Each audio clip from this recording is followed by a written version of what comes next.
This is my personal AAA wishlist for Switch 2. Some of these are confirmed, some aren't announced for the console at all, but everyone is a game I want to see land on this thing. Bound for Nexus sector is now arriving. Please wait. Let me clear up the confusion around this one right away because there's a lot of it. Shift Up showed the sequel for the first time at Summer Game Fest, and it's a real shift, not a coat of paint. A new heroine named Evie takes over from Eve, the swordwork gives way to fists and gauntlets, and there's a reverse grip blade near the end of the trailer. Shift Up is self-publishing this time too, no Sony behind them, so they can hit the whole world at once.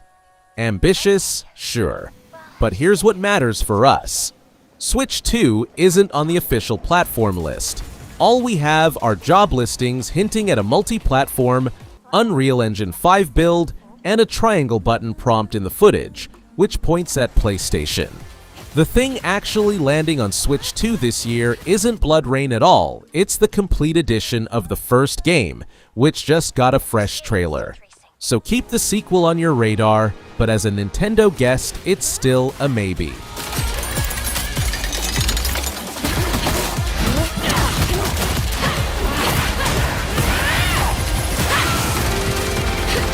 Off that mountain. He was 11 years old. Bond is the opposite story. Here, the Switch 2 version is real and confirmed. The only questions are the date and a couple of catches. Everywhere else, the game already came out in spring, moved close to 3 million copies in its first week, and reviewed brilliantly, so quality isn't in doubt. IO Interactive took their Hitman craft and reshaped it into something more linear but still flexible. A spy thriller about a young agent played by Patrick Gibson. The Switch 2 build slipped a few times and settled on summer, and an Amazon Japan leak points at mid-September, though nobody said it out loud. Two honest downsides. The physical version ships on a game keycard, so the cartridge doesn't hold the game and you'll be downloading it. And Bond arrives in a brutally crowded month where it's easy to get buried under the big hitters. All praise his instincts. And they're all in need of early retirement. Nobody knows what to do with him. Issues with authority. Needs our new star air crewman Bond. Do you mind telling me more?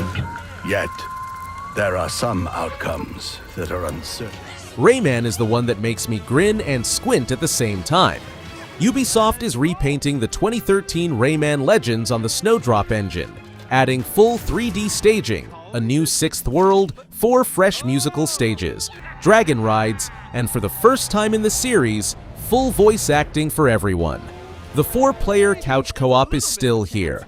Sounds lovely, but one detail sobers me up fast. A Game Informer writer who spent 2 hours with a preview build said flatly that under the new look it feels like the exact same Legends, because the 2D bones of the gameplay are untouched. Which raises the real question.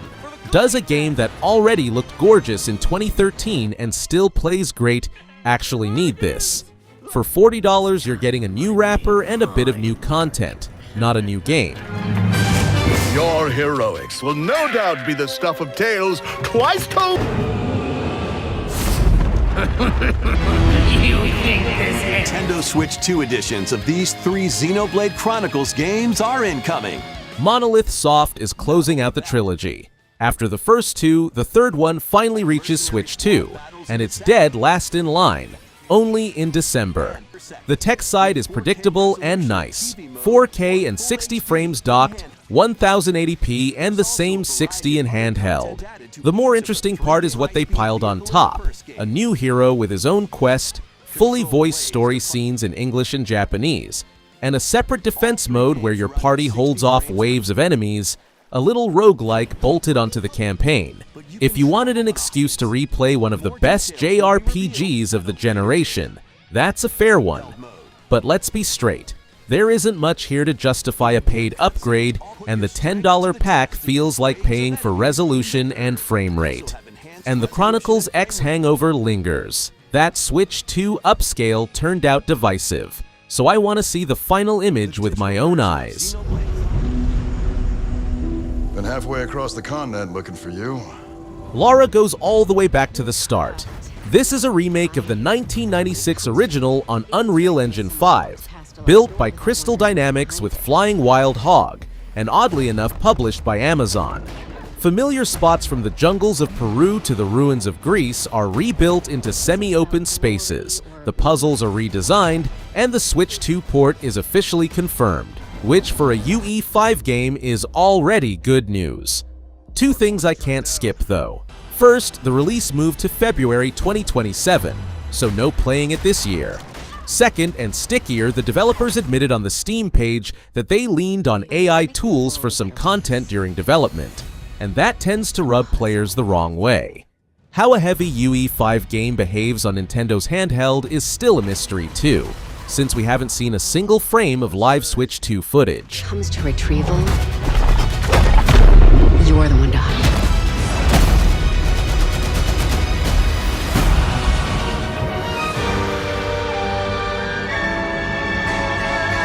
Team Ninja heads back to a demon-infested Three Kingdoms. Wolong 2 is a direct sequel to the Souls-like Fallen Dynasty, which pulled in more than 5 million players, and the centerpiece now is a new Phoenix Power whose mechanics they haven't really explained yet. Combat still leans on parries and Chinese martial arts, and the morale system returns. Switch 2 is confirmed, they're aiming for early 2027, and on Xbox it drops straight into Game Pass. What nags at me is that the trailer looks a lot like the first game, so for now this reads as more of the same rather than a real leap. A Team Ninja Souls-like is also demanding, so how the port holds its frame rate on a handheld is a separate worry. If you want to warm up first, by the way, the first game's complete edition hits Switch 2 in early September with all the DLC in the box. It was you. For the first time in almost 20 years, the Purple Dragon gets a brand new game instead of a remake, and the headline feature is real flight. Not gliding, not a handful of flying levels like before, but free flight across the world where you chain dives, climbs, and sharp turns into one smooth line.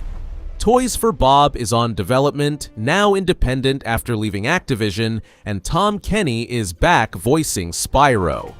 The trailer, for what it's worth, blew up so hard it passed Marvel's Wolverine reveal on views in a couple of days. Not everyone's cheering though, part of the community is grumbling about the new art style. And after what the studio did with Crash, some trust is shaky.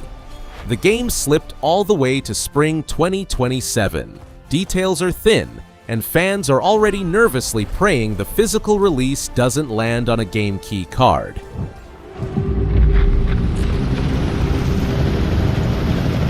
Now I have to pump the brakes and say the unpleasant part.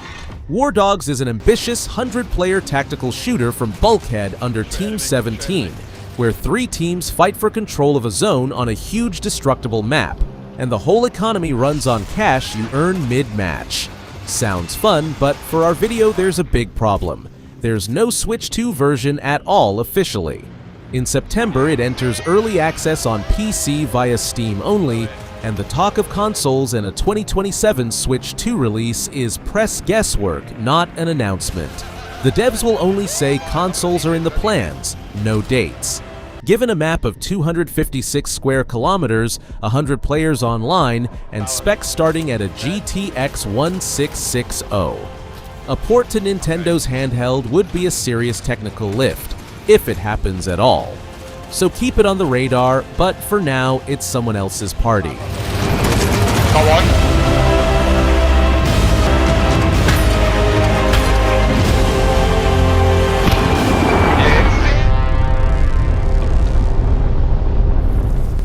Star Trek took a curious turn.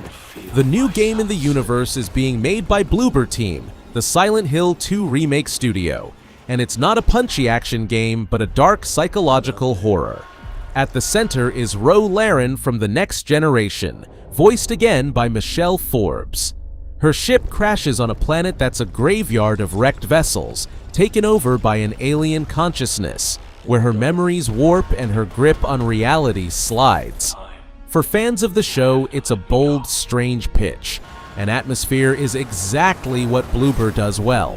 But here's the caveat we can't ignore. The official announcement lists only PS5, Xbox, and PC. Switch 2 isn't on the developer's platform list.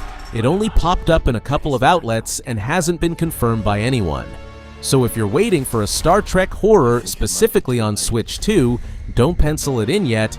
Anything can still shift before the 2027 release.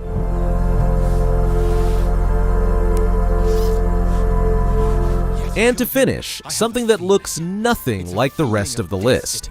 Out of Words is a co-op adventure platformer where everything you see was made by hand in stop motion, the characters, the sets, the mechanics, all physically sculpted and filmed, built on an idea from Danish poet Morten Søndergaard. Two players guide Kurt and Carla through a world called Atlantis, solving physics puzzles and pulling off stunts, and the story is about first love, and the friendship the whole ordeal might just break.